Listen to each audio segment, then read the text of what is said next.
कुछ लड़कियां हैं जो रेप का आनंद लेती है। यह बयान दिया था टीजी मोहनदास ने। और जरा इस एक लाइन को देश की हकीकत के सामने रखकर देखिए। भारत में 2023 में महिलाओं के खिलाफ 4,48,211 मामले दर्ज हुए, यानी औसतन हर दिन करीब 1,228 मामले। और इसी साल 29,670 रेप केसेस दर्ज हुए।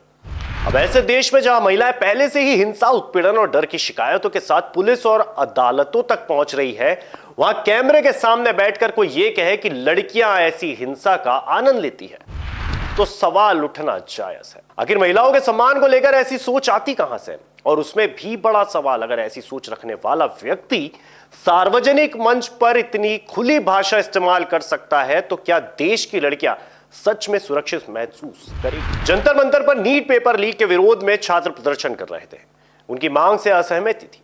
तर्क से जवाब देते, प्रदर्शन पसंद नहीं था, आलोचना करते, लेकिन महिलाओं को लेकर ऐसी टिप्पणी, यहीं से राजनीति खत्म होती है और मानसिकता पर सवाल शुरू होता है। ध्यान दीजिए, मोहनदास पर सिर्फ महिलाओं को लेकर आपत्तिजनक टिप्पणी का आरोप नहीं है। प्रदर्शनकारियों को हटाने के लिए कर्फ्यू और बल प्रयोग जैसी बात भी उनके बयान से जुड़ी बताई।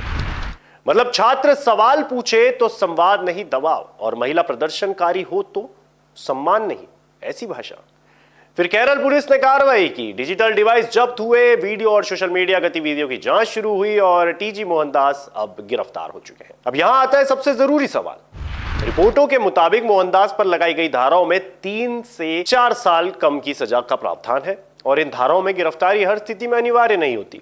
तो सवाल बिल्कुल सीधा है, महिलाओं को लेकर ऐसी भाषा खुलेआम बोलने वालों के लिए क्या इतना कानून काफी है? सोचिए, एक तरफ एनसीआरबी के आंकड़े बताते हैं कि 2023 में महिलाओं के खिलाफ 4,48,000 से ज्यादा मामले दर्ज हुए। दूसरी तरफ महिलाओं के सम्मान को लेकर ऐसी भाषा सार्वजनिक मंच पर सुनाई देती है। तो फिर सवाल तो पूछना ही पड़ेगा, क्या समाज को ऐसी भाषा के खिलाफ और सख्त संदेश की जरूरत नहीं है? क्या सिर्फ एफआईआर? क्या सिर्फ गिरफ्तारी?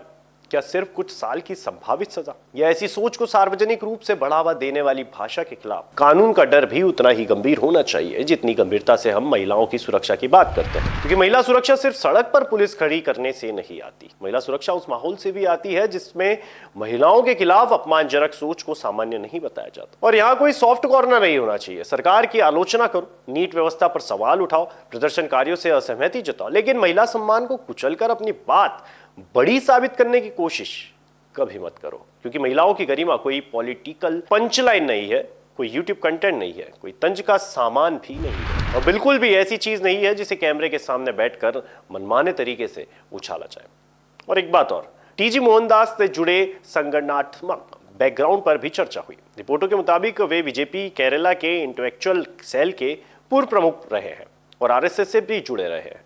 विवाद के बाद आरएसएस ने उनके बयान से दूरी बनाई। इसलिए सवाल पूरे संगठन के हर व्यक्ति पर नहीं, बल्कि उस व्यक्ति की सार्वजनिक जिम्मेदारी और ऐसी भाषा के प्रति राजनीतिक जवाबदेही पर होना चाहिए। क्योंकि अगर कोई व्यक्ति किसी बड़े वैचारिक या राजनीतिक बैकग्राउंड से आता है तो उसके शब्दों की जिम्मेदारी भी उतनी ही गंभीर होनी चाहिए। विचारधारा कोई ढाल नहीं, माइक कोई लाइसेंस नहीं, और लोकप्रियता कोई सुरक्षा कवच नहीं। अब पुलिस जांच करेगी, डिजिटल सबूतों की जांच होगी, अदालत तय करेगी कानून के तहत अंतिम जिम्मेदारी क्या बनती है। लेकिन समाज का सवाल आज भी सामने है। जिस देश में हजारों नहीं लाखों महिलाएं हर साल अपराध की शिकायत लेकर सिस्टम तक पहुंचती है, उस देश में महिलाओं को लेकर ऐसी सोच रखने वालों के लिए कानून का डर आखिर कितना मजबूत होना चाहिए? क्योंकि महिलाओं की सुरक्षा सिर्फ अपराध होने के बाद कार्रवाई का नाम नहीं, उनके सम्मान को अपराध से पहले ही गंभीरता से लेने का नाम। बयान कैमरे के सामने दिया था, अब सवाल सिर्फ बयान पर नहीं, उस सोच पर भी है जिसने ऐसा बयान संभव किया। आपकी क्या राय है? कमेंट में बताएं।